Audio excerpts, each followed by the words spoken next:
বিরোধী দলনেতা শুভেন্দু অধিকারীর পর কৌস্তব বাগচির বাড়িতে আসেন কলকাতা হাইকোর্টের বিচারপতি অভিজিৎ গঙ্গোপাধ্যায়। আর ওই বাড়ি থেকে বেরিয়ে সাংবাদিকদের মুখোমুখি হয়ে বললেন, একদিন খালি সন্দেশের বাক্স নিয়ে পথে হাঁটবো, আর এ ধরনের ঘটনায় আমি ভীষণই ক্রুদ্ধ ও ক্ষুব্ধ।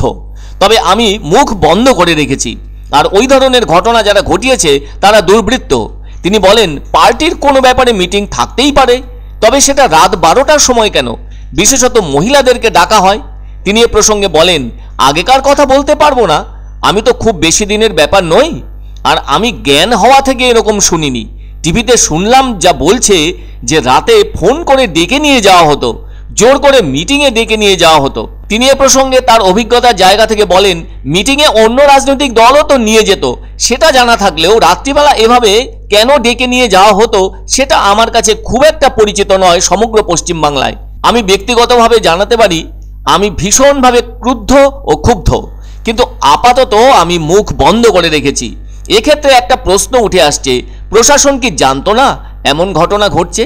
এটা একটা বড় প্রশ্ন হয়ে দাঁড়িয়েছে। নাকি পুলিশ প্রশাসন জেনেও মুখ বন্ধ করেছিল বলে অত্যন্ত কটাক্ষের সাথে জানালেন তিনি।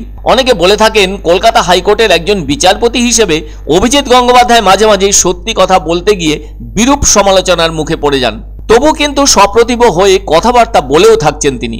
এদিনও কিছুটা বললেন। অন্যদিকে রেশন বন্টন দুর্নীতি কাণ্ডের নাম জড়িয়েছে সন্দেশখালীর বেতাজ বাদশাহ তথা এলাকার দোর্দণ্ড প্রতাপ তৃণমূল নেতা শেখ শাহজাহানের। জানুয়ারির প্রথম সপ্তাহে তার বাড়িতে তল্লাশি অভিযানে গিয়েছিল ইডি টিম, কিন্তু ওই দিন শেখ শাহজাহানের অনুগামীরা চড়াও হন ইডির ওপর। এরপরই শাহজাহান গা ঢাকা দেয়। ওদিকে স্থানীয়দের অভিযোগ, মহিলাদের রাতে ডেকে নিয়ে যাওয়া হতো পার্টি অফিসে, না গেলে কঠিন পরিস্থিতি সৃষ্টি করা হতো। এদিকে সন্দেশখালীর ওইসব ঘটনায় এখন তোলপাড় হয়েছে রাজ্য রাজনীতি। সন্দেশখালী গিয়েছিলেন রাজ্যপাল সিভি আনন্দ বোস, আবার ওখানে গিয়েছিলেন রাজ্য মহিলা কমিশনের চেয়ারপারসন লীনা গঙ্গোপাধ্যায়। আর তাই মহিলাদের এভাবে নির্যাতনের ঘটনা সম্পর্কে বিচারপতি অভিজিৎ গঙ্গোপাধ্যায়ের প্রশ্ন, প্রশাসন কি জানতো না এমন ঘটনা ঘটছে, নাকি পুলিশ প্রশাসন সব জেনেও চোখ বুঝেছিল? খালি সন্দেশের বাক্স নিয়ে একদিন পথে হাঁটবো, আগেকার কথা বলতে পারবো না, আমি তো খুব বেশি দিনের ব্যাপার নই। আমি আমার জ্ঞান হওয়া থেকে এরকম শুনিনি, যে যা শুনলাম টিভিতে যারা ওনারা বলছেন যে অনেক রাত্রে ফোন করে ডেকে পাঠানো হতো বা জোর করে মিটিংয়ে নিয়ে যাওয়া হতো। জোর করে মিটিংয়ে এর আগে অন্য রাজনৈতিক দল নিয়ে যেত,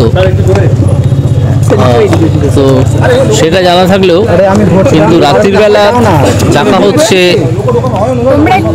এটা আমার কাছে খুব একটা পরিচিত ঘটনা পশ্চিমবঙ্গে নয়।